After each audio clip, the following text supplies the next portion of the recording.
کہ جب یہ ابو سفیان قافلہ لے کے شام کی طرف گیا تو نبی صلی اللہ علیہ وسلم نے 2 بندے خبر گیری کے لیے، جسے آج کی زبان کے اندر ہم یہ کہتے ہیں یہ ISI ہے، یہ CIA ہے، یہ ایجنسیز ہیں، تو یہ ملک کے دفاع کے لیے ہوتی. نبی صلی اللہ علیہ وسلم کا سپرویکٹو اس طرح کا ایک پورا گروہ تھا. 2 بندے. آپ اندازہ فرمائیے کہ تاریخ کے اندر روایات میں مضبوط طریقے سے یہ حدیث آتی ہے، لیکن وہاں 2 بندوں کا نام آتا ہے، ان کا نام بھی نہیں بتایا گیا. میں ڈھونڈتا رہا ہوں کہ مجھے ان دونوں کا نام ملے، لیکن نہیں ملا. تو 2 بندے آپ علیہ السلام نے ابو سفیان کے پیچھے بھیجے کہ ساتھ ساتھ جاؤ، دیکھو یہ قافلہ کس انداز سے تجارت کرتا ہے، کن کن لوگوں کے ساتھ ان کے روابط ہے، کیا کیا بیچتا ہے، کیا لے کے لوٹتا ہے. جب یہ قافلہ شام پہنچا اور اس نے ہزاروں درہم و دینار کی تجارت کی، تو وہ قافلہ وہ بھی اونٹنیوں پہ تھا، گھوڑوں پہ تھا، یہ بھی گھوڑوں اور اونٹوں پہ تھے. جتنی رفتار ان کی تھی اتنی ان کی تھی، لیکن کہیں کہیں فائدہ یہ ہو جاتا تھا کہ آپ علیہ السلام نے یہ بھی فرمایا تھا کہ ساتھ ساتھ ان کے یہ بھی دیکھنا ہے کہ یہ اسٹے کہاں کہاں کرتے ہیں اور کن کن علاقوں میں کون کون سی سہولتیں ہیں. اگر کل مقابلے کے نکلنا پڑتا ہے، ہمیں پتہ ہو کہ جہاں یہ اسٹے کرتے ہیں ان کے پاس انتظامات کیا ہیں. اس حدیث کے اندر یہ بات موجود ہے کہ جب یہ دونوں بندے مدینہ طیبہ میں پہنچے خبر لے کے جو رسول اللہ نے مقرر فرمائے تھے، مدینے آ کے انہوں نے پوچھا کہ رسول اللہ کہاں ہیں، تو مدینے والوں نے بتلایا کہ 3 دن ہو گئے ہیں نبی صلی اللہ علیہ وسلم مدینے سے جا چکے ہیں. اس کا مطلب یہ کہ ان دونوں کے علاوہ رحمت کائنات کا اور بھی انتظام تھا. ان دونوں کو ایک بار یہ ثابت کر دیا گیا کہ اگر تم نے سستی کی تو تمہیں معلوم ہونا چاہیے محمد کے پاس اور بھی ذرائع.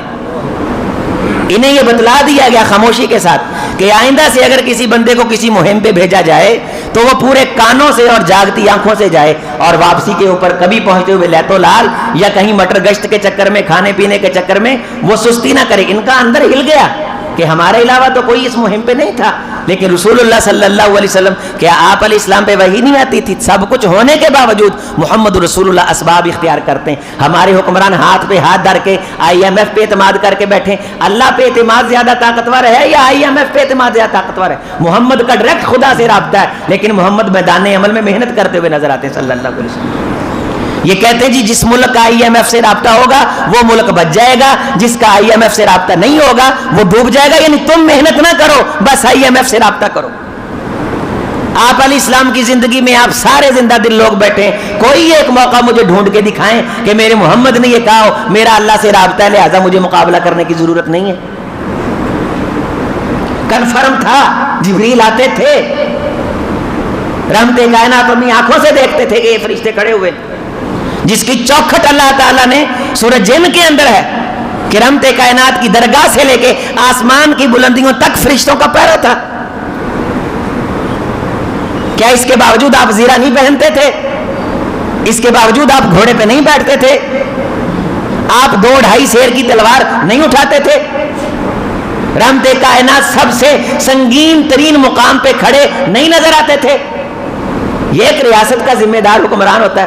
یہاں ریاست مدینہ کے لفظ کی جتنی توہین کی گئی ہے شاید دنیا میں آج تک ہوئی ہو. نبی صلی اللہ علیہ وسلم کو چوٹ نہیں لگتی تھی؟ رحمت کائنات کو دکھ نہیں پہنچتا تھا؟ آپ کے گھر والے نہیں ہوتے تھے؟ جب لوگ آ کے کہتے تھے ان بیوتنا اورا، ہمارے گھر کا کوئی محافظ نہیں ہے، تو محمد رسول اللہ کا گھر انہیں نظر نہیں آتا تھا کہ رحمت کائنات اپنی بیویوں بچیوں کو چھوڑ کے آپ بھی میدان کارزار میں؟ جب قافلہ پہنچا تو آپ علیہ الصلوۃ والسلام نے انہیں بتلایا کہ تمہارے ذرائع یہ کہتے ہیں اور تمہارے ذرائع کے علاوہ میرے پاس جو دوسرے ذرائع